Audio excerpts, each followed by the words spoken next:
please remain seated at all times. And also keep your arms and legs inside the tram just for their protection and safety too. There is also no smoking of any kind allowed during the tour, and also prepare yourselves as tour does feature many loud noises, sudden tram movements, fire effects, and many water effects. So keep an eye and keep a hold of your belongings. You do not want to drop or ruin anything you have brought with today. And lastly, for the safety of everybody around you, please do not use selfie sticks. Pretty easy for you. Now, as we head down what we call the timeline of our movie studio, y'all can see on your right-hand side these movie posters lining our road. These posters represent now only about a small handful of the over 8,000 different movies that we've been making right here since day one.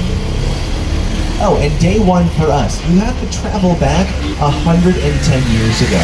We opened doors here back on March 15th of 1915, founded by this gentleman up on your screens, tipping his hat to you. That is Carl Laemmle, who envisioned us as a city for motion picture production. And we are our own city. On your right-hand side, that is our very own and very real working fire station. We also have our own zip code here, post office, health services. We had an honorary mayor at one point even. But there is one thing we don't have that your cities do, and that is residents. All right, no one lives here. People just come and work every single day. And we are divided into two sections. We have a front and back lot. We'll start here at the front of our studio, which is filled with these giant warehouse structures that we call sound stages, used for controlled indoor filmmaking. Y'all can see one on your left, the big black and white building with the giant number 12 on it. That is Soundstage 12, and it's the largest of our stages here on studio property. So since that's the biggest stage we have, of course then we've used it for some of the biggest movies of all time. And along with that, some pretty famous movie scenes like these ones.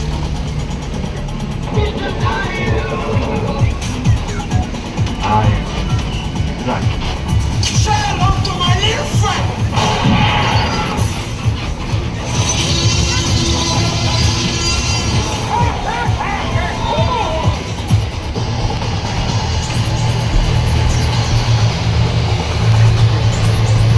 Quite a few more sound stages on your left-hand side now here, folks. This row of stages to our left, these ones are used primarily today for lots of different television show productions. For example, if you are watching TV shows like our TED television series streaming on Peacock, that's our prequel television show based off of the movies Ted and Ted 2 from creator Seth MacFarlane about that talking teddy bear. They frequently film inside of those at sound stages. Now, another show that films within these stages here in the front lot just dropped their 4th and final season. That's our show Bel-Air on Peacock, our dramatic retelling of the show The Fresh Prince of Bel-Air. They filmed all over this front lot here. Their final season now streaming on Peacock. Check that one out.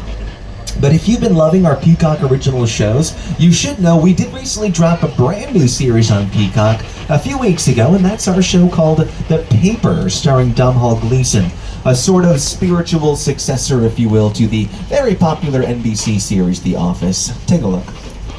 Hi, Studio Tour! We're here on the lot where we film The Paper, which follows our characters' day-to-day lives as employees of a struggling newspaper, the Toledo Truth-Teller. That's right. Unlike many other TV shows, The Paper uses multiple cameras and a variety of shot types and movements to give our show a true documentary feel. Because the camera is always around whenever we're on the set, it's important that we stay in character.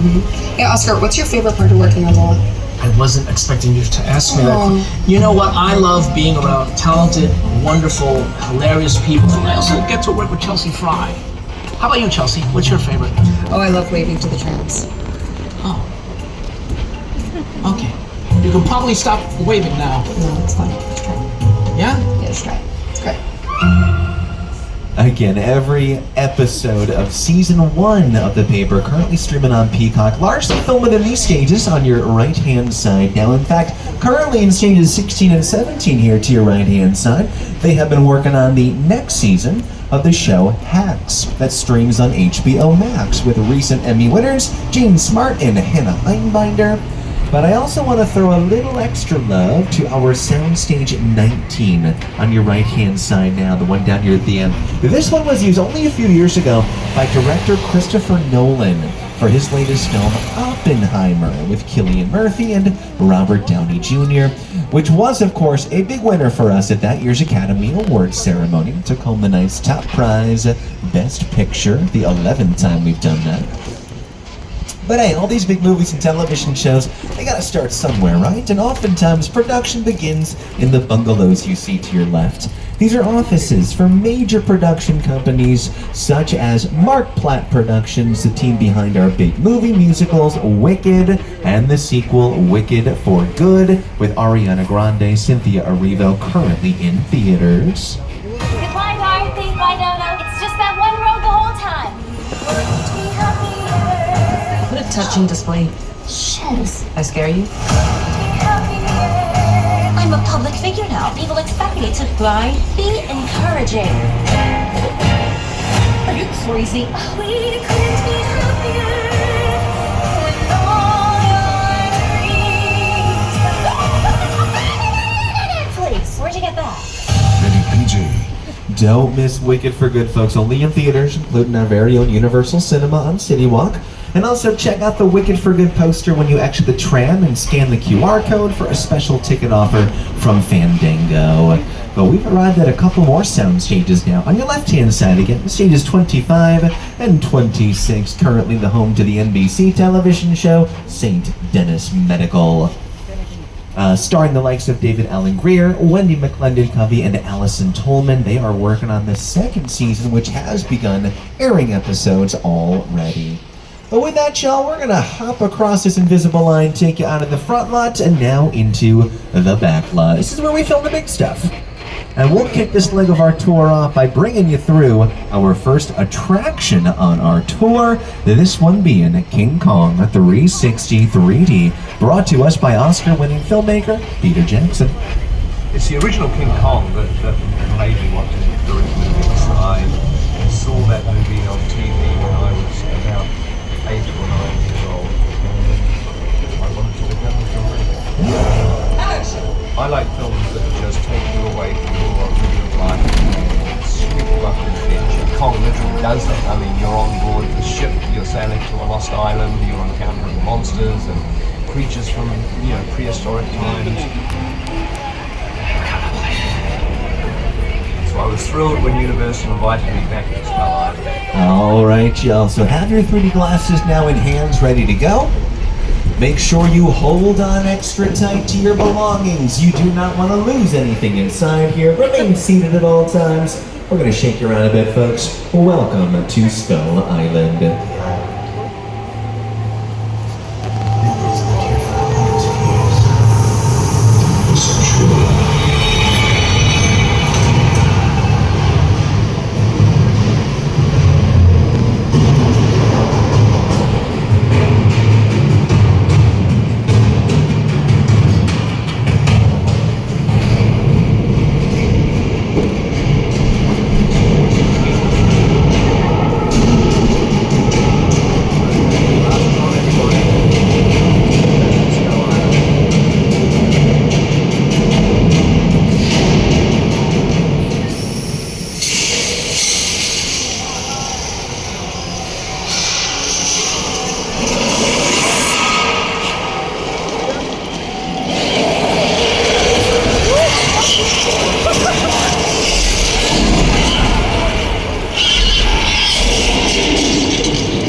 3D.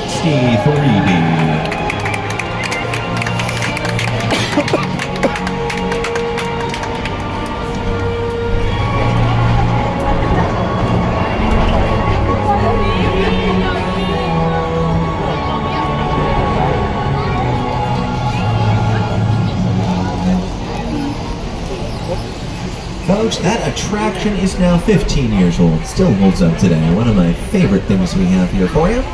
Now, you will not need to use your 3D glasses again for the rest of the tour, but do us a favor, folks, please hold on to them. We'll get a chance to get rid of them once we climb off the tram at the exit, so make sure you don't lose them off the side, okay? But hey, that epic battle, as I mentioned, brought to us by Oscar-winning filmmaker Peter Jackson. But I'll tell you, Peter Jackson didn't do it alone, of course not. He had lots of help from all these special effects filmmakers over at the company Weta Effects. Now, if you don't know that name, Weta Effects, I guarantee you do know their work. They are the team behind the special effects in movies like the Lord of the Rings trilogy, the Avatar films, the live-action Disney remakes, the Avengers movies, and also on television shows like the HBO series Game of Thrones. They created the dragons. With a project like Studio Tour, the audience is in the middle of the environment. They're looking in all directions, there's creatures coming at them, they're seeing Kong from this side and T-Rexes from the other side. Working on a movie, we always know where the people are looking. They're looking straight ahead, they're looking at the shot that we're working on. Here you have to take into account that people are looking in all directions. Also, one of the things about this ride, unlike the movies that we're used to working on, there's no cuts, because it's one giant shot. This tram that's driving along through Skull Island is where the camera's from. This ring represents where the screen is 10 meters away. We're really creating about 50 minutes of a feature film. That amount of visual information, that number of pixels, and presenting them to the audience, it's a hell of a ride.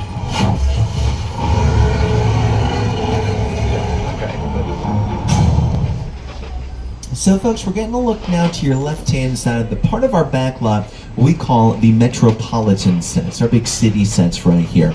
And the whole idea is we can use these structures to play any major city a script calls for. So you've seen them play areas like New York City and big blockbusters such as Captain America, the first Avenger with Chris Evans. It has also played our own downtown Los Angeles and big blockbusters like Transformers with Shia LaBeouf from director Michael Bay, a very popular filming locale. Just beyond the metropolitan set, so again to your left-hand side, check out our sound stages 30 and 31. For fans of The Voice on NBC, you will see the logo for The Voice painted right there on the corner of stage 30. Hey there, Studio Tour. I'm Snoop Dogg from The Voice. We tape our show right here in stage 30 and 31 in the heart of the Universal Backlot. These state-of-the-art sound stages allow us to bring every round of our show to life, from the blind auditions to the live finale, and everything in between. And as you can see too, folks, another coach currently on The Voice is Reba McEntire. What you may not know, though, is that while Reba films The Voice, she simultaneously films another show for NBC, her own scripted series, Happy's Place. But luckily for her, she just films it next door in stages 32 and 33. Hey there, I'm Reba McEntire, and welcome to Happy's Place. We shoot our heartfelt comedy right here on the Universal lot. Now, unlike most TV shows, we are a multi-camera sitcom, meaning several cameras capture every scene from a different angle all at the same time. Each episode takes about a week to make, from the first read-through of the script to rehearsals to taping in front of a live studio audience. And let me tell you, every step is a blast. Enjoy the ride, and we'll see you at Happy's Place. Yoo-hoo! I'm starting to sweat right now, just thinking about it. The men are the ones that's supposed to ask the women out. That hasn't been true for 30 years. I haven't dated in 30 years. Happy's Place, Friday on NBC and Peacock. And folks, both Happy's Place and The Voice are two of our shows that do feature a live studio audience, which, by the way, if you're going to be in LA for a little while and want to witness the filmmaking process in firsthand, being a studio audience member is a great way to. IOTA.com. Tells you all the shows on that website currently seeking studio audience members. You sign up right there. Best thing about it, it is free. Always free, folks. And like I said, a great way to see how we actually bring these movies and television shows to life on a daily basis. But let's round this next corner, folks. We'd like to show off an older part of our movie studio here to you. Built back in the 1920s, we're going to drive through what we call Little Europe. So we use these buildings here to play different European countries by simply changing the language on the signs. This area, however, is the birthplace of the Universal Monster movie. You all know the titles. Classics like Dracula with Bela Lugosi, Frankenstein with Boris Karloff, and even his Bride of Frankenstein with Elsa Lanchester have shot scenes right where we are currently driving through. More recently, though, you may be recognized in this area as having played Port Royal for Disney's Pirates of the Caribbean, Curse of the Black Pearl, that first Pirates film with Johnny Depp, Keira Knightley, and Orlando Bloom. You may also recognize this area as having played the Afterlife in all 4 seasons of the NBC television show The Good Place with Ted Danson and Kristen Bell. You, Eleanor Shellstrop, are dead. Cool. This location, the Afterlife, come on. I have never ever seen this. You're in the good place. I'm not supposed to be here. I can't risk going to the bad place. Maybe it's not all that bad. Yeah. How can I help you? What is the bad place like? Well, it doesn't sound awesome.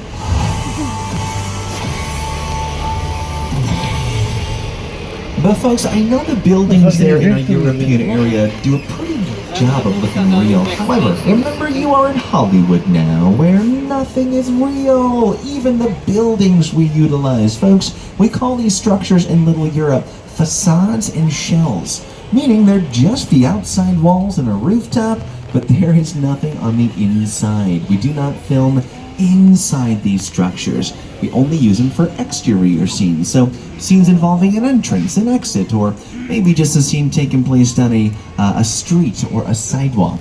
Or Kristen Bell walk through these doors. In reality, we have to cut the camera and then eventually move back into our sound stages where we build those interior spaces. And for us today, we have access into one of these sound stages. We're going to pull up here, folks, and bring you inside of our sound stage 50. As we do head indoors again, though, just a brief reminder, keep holding on to your belongings and remember to remain seated here too at all times. This is a very unique sound stage they have given us access to today here, folks. It holds our one and only permanent set inside of it. It is a subway station set.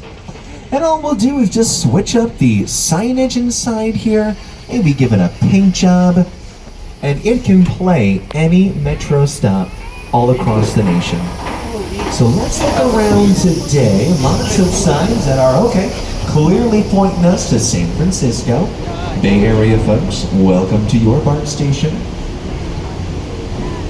Now also, this is a 2-level set, also very uncommon. Normally we'll build a second story or a second floor right next to the first floor, but for this show, we built a whole street level. Whoa. Hold on, slight tremor. They happen from time to time. Oh, it feels like we're in the clear. No, we're not. Oh boy, that's about too soon, folks. This is no tremor. This is the one. We gotta ride this earthquake out together.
gentlemen, we just survived Earthquake, the big one. And check out, the whole attraction resets itself now in like 30 seconds. For the next tour, eagerly awaiting on the other side of those doors. Y'all, we've been doing that attraction here again since 1989, paying tribute to all of those epic disaster movies that we were producing here, mainly throughout the 1970s. So movies, for example, like Earthquake, that starred Charlton Heston.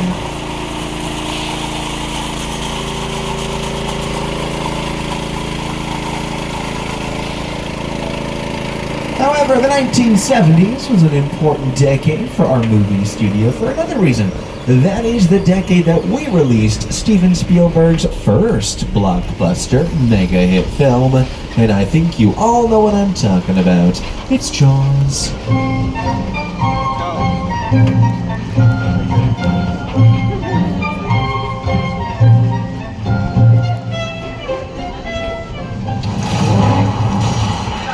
Released in 1975, meaning Jaws celebrated its 50th anniversary this year. Well, let's go check out Amity Island here, folks. As we do, just a brief reminder, keep holding on to those belongings and remain seated. You're doing a great job of that. But take a look. Lovely water, beautiful houses. Uh-oh, do you hear that ominous tuba music? That can only mean one thing. We got a shark out there in the water, folks. Don't worry though, my buddy George today, a trained shark catcher, he's in the water, making sure. Oh, there's George now. Folks, we got a front row seat. We're gonna watch George catch this shark. Look at him go. So graceful in the water. Yeah, George, you are killing it today. Whoa. Okay, poor choice of words. On second thought, you know what, let's leave him be. He seems a bit distracted. We'll give George some space. It is your safety I am more concerned about. So let's park you in the safest spot around here I know. Oh, this is perfect, Jen. Right behind this pier, full of flammable barrels of gasoline. Folks, what can possibly go wrong?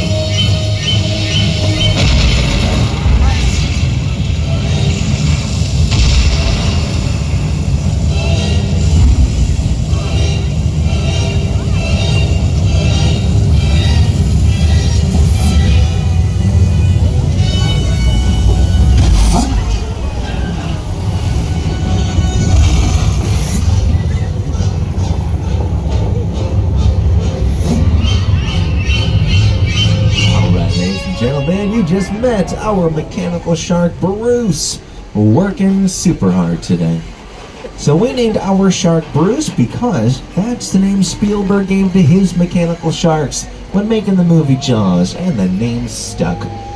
It is even an ongoing thing in the industry still. If you have a great white shark in your movie, why not name it Bruce? For example, if y'all have seen the Disney Pixar movie Finding Nemo, what's the name of their great white shark? It's Bruce. We're paying homage to our shark right there. Now, even though we've been doing our Jaws attraction here on this tour, folks, since 1976, it is not the oldest one we're doing today. We're going to take you down now to experience the first ever attraction that was added on this route, a little weather demonstration. We're going to show you how we can build a thunderstorm for movies and television shows. So keep watching the clearing to your left-hand side. That thunder effect you just heard, simply coming from speakers. We've hidden them throughout the area. The lightning you see, made by strobe lights. You can see them, they're up on the rooftops. And now, let's turn on some rain effects. There we go.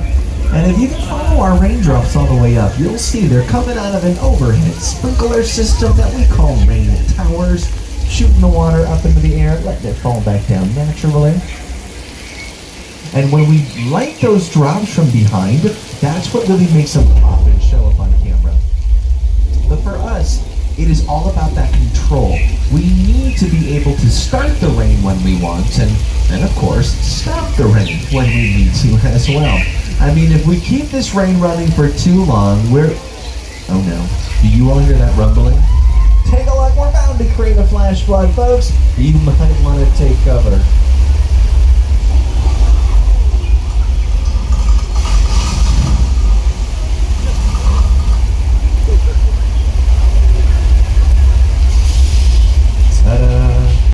seen that flash flood before, it is featured in the movie Big Fat Liar with Paul Giamatti, Amanda Bynes, and Frankie Muniz.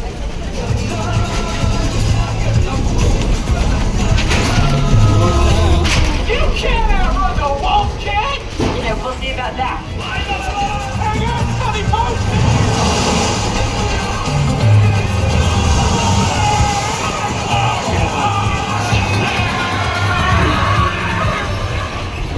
From our oldest attraction, now into the oldest part of our movie studio, y'all. Welcome to the Wild West. Parts and pieces of our Western structures here, they date back to our silent filmmaking era of the 19-teens and into the 1920s. That's how long we have been filming on this one road. But you know what? This area, it still gets rented out for production all of the time. If any of you are fans of writer and director Quentin Tarantino, this area might look familiar if you have seen his latest movie, Once Upon a Time in Hollywood. Came out back in 2019. All-star cast to it stars Leonardo DiCaprio, Brad Pitt, Margot Robbie. Folks, about 30 to maybe 35 minutes or so of that movie's runtime. It takes place right here on this street. You can recognize these buildings in it plain as day. Tarantino didn't really touch them at all. They look exactly like this. But beyond that, folks, of course, just about every single famous cowboy that you can think of at one time or another, they too have walked up and down this road, filming tons of movies while doing it.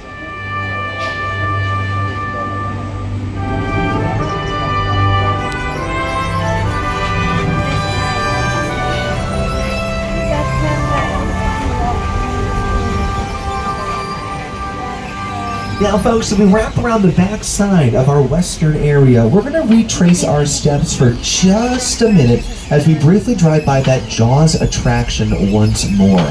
Now, I do want to stress that while none of the movie Jaws was filmed here, Spielberg did come out to this spot to help us build and create our Jaws attraction.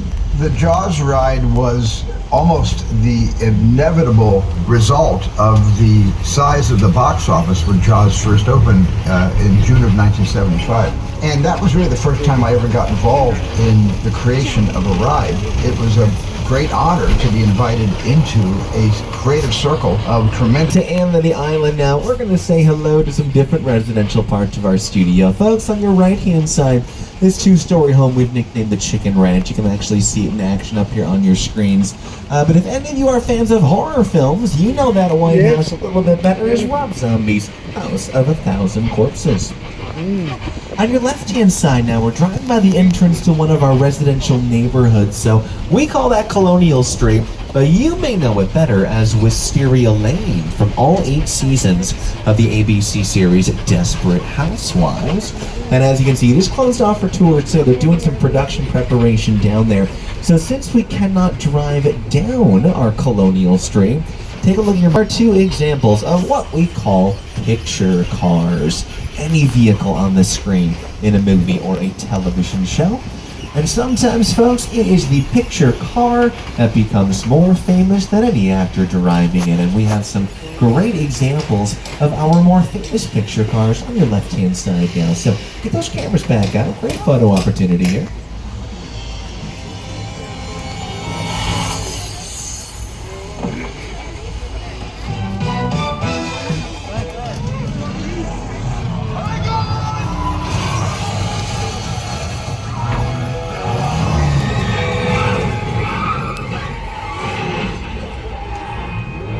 Alright, and now point your cameras over to your right-hand side as we drive by next what I think is the most famous movie set standing anywhere in Hollywood. Welcome to the Bates Motel.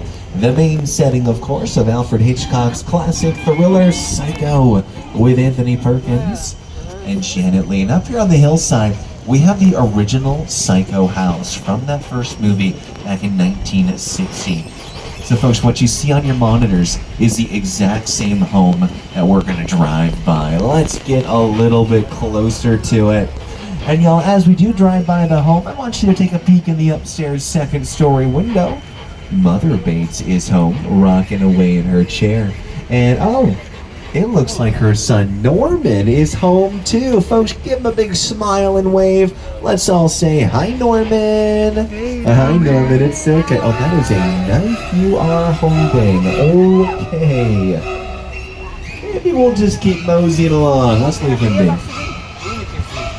But hey, I kind of get it. I'd be grumpy too if this was in my backyard. This epic airplane crash set, folks, this is from Steven Spielberg's movie War of the Worlds, starring Tom Cruise and Dakota Fanning.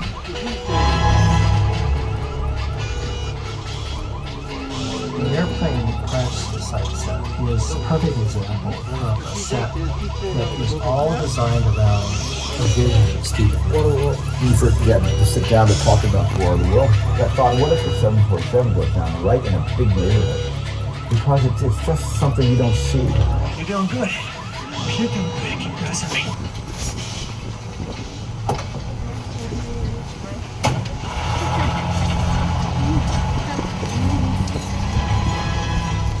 From one movie set involving an alien invasion directly into another one. Folks, up ahead of us, what is still the newest movie set on our backlot tour? We have the Jupiter's Claim set from Jordan Peele's latest movie, Nope, with Daniel Kaluuya and Keke Palmer. But we got Jordan Peele here to talk to you all about it. Movie magic only happens when a team of collaborators, often in the hundreds, work together to take an impossible notion and bring it to life. This is Jupiter's Claim, a nostalgic, small-time Southern California amusement park owned by former child star Ricky Jupe Park.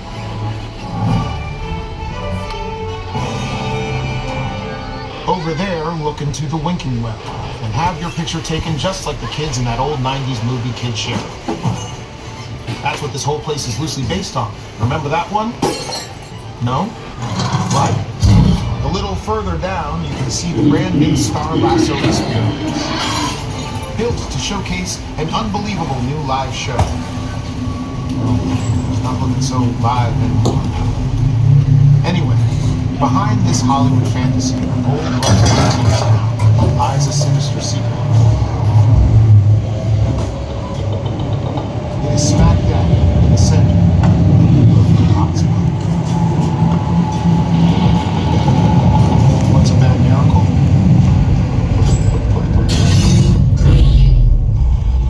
Welcome to the world of Nope.